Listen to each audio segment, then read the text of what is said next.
Chandrayaan 3 launch हुआ, यहाँ से वो चांद पे पहुँचे, मिशन सक्सेसफुल रहा, तो उसको देख के मेरे को और इंटरेस्ट बना कि हमारा देश भी उसी फील्ड में तरक्की कर रहा है जिस फील्ड में मैं जाना चाहता हूँ।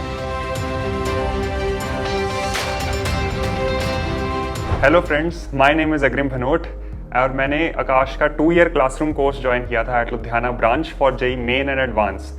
उसके अंदर मेरे जेई मेन सेशन 1 में 99.91 परसेंटाइल आए थे और सेशन 2 के अंदर मेरे फिजिक्स के अंदर 100 परसेंटाइल स्कोर हुए हैं और मैथ्स और केमिस्ट्री में मेरे काफ़ी अच्छे मार्क्स बन रहे हैं। मेरा इंजीनियरिंग में इंटरेस्ट 9th क्लास में बनना शुरू हुआ था जब मैंने स्पेस के बारे में थोड़ा थोड़ा नॉलेज गेन करनी शुरू की थी।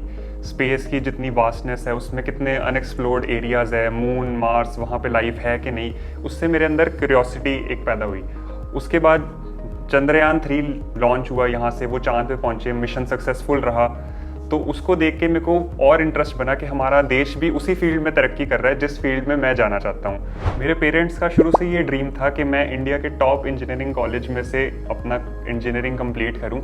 मेरे फादर मेरे को हमेशा मोटिवेट करते रहते हैं अपने इस बात पे, IIT बॉम्बे के लिए, उसको क्लियर करने के लिए। और मेरा भी पैशन है कि मैंने चाहे कितना भी मुश्किल हो रास्ता, लेकिन मैंने करना वहीं से है, उसके लिए चाहे मेरे को कितनी मेहनत करनी पड़े। मेरी strategy JEE mains and advance के लिए शुरू से ही क्लियर थी कि मैंने अपनी कोई भी क्लासेस आगे जाके स्किप नहीं करनी। अपने डाउट्स जो आएंगे वो साथ साथ में मैं क्लियर करता रहूँगा। जो भी क्लास के अंदर पढ़ाया जाएगा उसके इफेक्टिव नोट्स बनाऊँगा साथ साथ के अंदर और रिवाइज करता रहूँगा। और मैंने आगे जाके फॉलो भी यही किया। फिर उसमें कोई अगर फिर से डाउट निकला तो अगले दिन जाके सर से पूछ लेना है।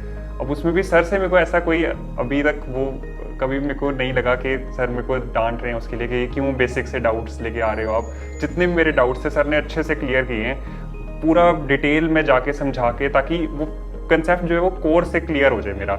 यहाँ पे चैप्टर्स कंप्लीट होने के साथ साथ ही टेस्ट होते रहते हैं और उन टेस्ट में जब आप परफॉर्म करते हो तो आपको अपनी गलतियाँ, अपनी वीकनेसेस पता चल जाती हैं साथ के साथ। उसको आप जब बाद में एनालाइज करोगे और सर से जाके मिलोगे तो उसमें आपको पता चलेगा किस चीज़ पे आपको और ज़्यादा वर्क करना है। अब आगे जाके जब कुछ चैप्टर्स कंप्लीट हो जाते हैं इकट्ठे तो उसमें AITS के टेस्ट आते हैं जिसमें ऑल इंडिया के बच्चे एक साथ आ जाते हैं। तो उसके अंदर आपको रैंक भी पता चलता है कि आप ऑल इंडिया में कहाँ पे स्टैंड कर रहे हो। तो वो एक इफेक्टिव मेथड होता है और आपको मोटिवेशन भी देता है कि हाँ, पिछली बार मैं यहाँ पे था, अगली बार मैं अब यहाँ पे आऊँगा और उसके बाद मेरे को और हाई स्कोर करके इस रैंक तक पहुँचना है। तो इस जर्नी में कभी भी प्रेशर नहीं लेना। जो आपका रिजल्ट है उसको एक्सेप्ट कर लो और अपने जब भी टेस्ट देने बैठो तो यही सोचना है कि मैंने अपना बेस्ट देना है। रिजल्ट जो भी आए मेरे को उससे कोई फर्क नहीं पड़ता।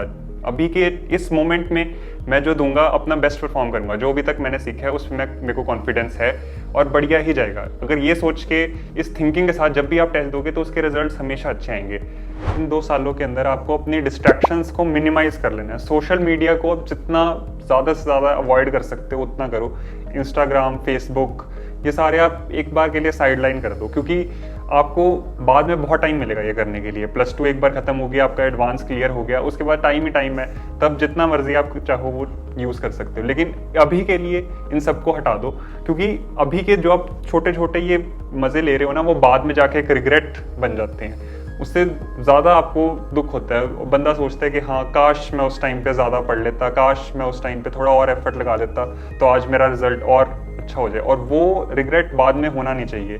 तो उसके लिए अभी जितनी आपको पेन है वो ले लो, अभी जितने आपको स्ट्रगल करनी है वो कर लो। आपकी बाद की जर्नी एकदम स्मूथ हो जाएगी, आप आराम से उसको कवर कर सकते हो, आपको उसमें कोई प्रॉब्लम नहीं आएगी। लास्ट के जो 3-4 महीने होते हैं एग्जाम से पहले, वो सबसे ज़्यादा क्रूशियल होते हैं हर बच्चे के लिए जो जेई के लिए अपीयर होने वाला है, क्योंकि उसमें आपका सिलेबस खत्म हो जाता है उस पॉइंट तक और आपको 2 साल का सारा सिलेबस रिवाइज करना है। आपको अपने वीक टॉपिक्स को एनालाइज करना है, उसके ऊपर वर्क करना है, उसको कैसे इंप्रूव करना है, वो सारा आपको मैनेज करना है। तो उस टाइम पे सबसे एक तो पहली बात है, जो टीचर्स हैं उनके साथ आपको कनेक्ट रहना है, आपको उनकी सपोर्ट साथ साथ में लेते रहनी है। उसके बाद आप अपने वीक टॉपिक्स, जैसे मैंने किया था, उनको एक जगह पे लिख लिया, ये सारे मेरे वीक टॉपिक्स हैं, उनके ऊपर एक एक करके काम करना शुरू किया, उनके ऊपर एक्स्ट्रा टाइम दिया। फिर एक एक करके मैं उनको हटा देता कि हाँ, ये मेरा वीक टॉपिक खत्म हो गया, इसको साइड करो। फिर दूसरा वीक टॉपिक, अब इसको ये हो गया, इसको साथ साथ में ऐसे करते रहो। तो मैंने जो स्ट्रैटेजी रखी थी कि शुरू में जो टेस्ट देने हैं मैंने 9 से 12 देने हैं, उसके बाद टेस्ट 3 से 6 देने, क्योंकि एक्चुअल जो जेई में टाइम आने वाला है वो भी ऐसे ही आने वाला है। तो आप उस इन्वायरमेंट के साथ अपने आप को कंफर्टेबल कर लेते हो। तो जब मैं एग्ज़ाम सेंटर पे बैठा जेई का, जब मैंने एग्ज़ाम दिया तो मेरे को लगा ही नहीं कि मैं वहाँ पे एक बिल्कुल नए इन्वायरमेंट में बैठा हूँ, एक नए सेट ऑफ क्वेश्चंस मेरे को आ रहे हैं। मैं इतना यूज्ड टू हो चुका था उस टेस्ट के साथ कि मेरे को बिल्कुल ऐसा लगा था कि मैं FTS दे रहा हूँ। तो सबसे ज़्यादा आपने जो फोकस करना है वो टेस्ट देने पे है। FTS आपने हर एक टेस्ट देना है, कोई भी मिस नहीं करना, क्योंकि वो इन दी एंड आपको हेल्प करेगा ही करेगा। आपको ये बात पकड़ के चलनी है। जेई एस्पिरेंट्स को मैं यही एडवाइस देना चाहूँगा कि ये अपनी जो जर्नी है उसमें कंसिस्टेंसी बना के रखो। जो भी आपके डाउट्स हैं, जो भी आपके वीक पॉइंट्स हैं, उसको साथ साथ में एनालाइज करते रहो। अपने स्टडी पे पूरा फोकस रखो, साथ साथ में अपनी हेल्थ के ऊपर भी ध्यान दो, उसके ऊपर भी उतना ही कॉन्शियस होना है आपने। इसके साथ साथ अपने जो एंड के डेज हैं उनको आपको अच्छे से मैनेज करना है, क्योंकि वो सबसे क्रूशियल पार्ट होता है पेपर से पहले। तो उसको आपने अच्छे से कवर करना है। मैंने भी इन्हीं स्ट्रैटेजीज़ को फॉलो किया था, अपने माइंड को रिलैक्स किया था और कंफर्ट मोड पे जाके ही पेपर दिया था। तो ऑल द बेस्ट।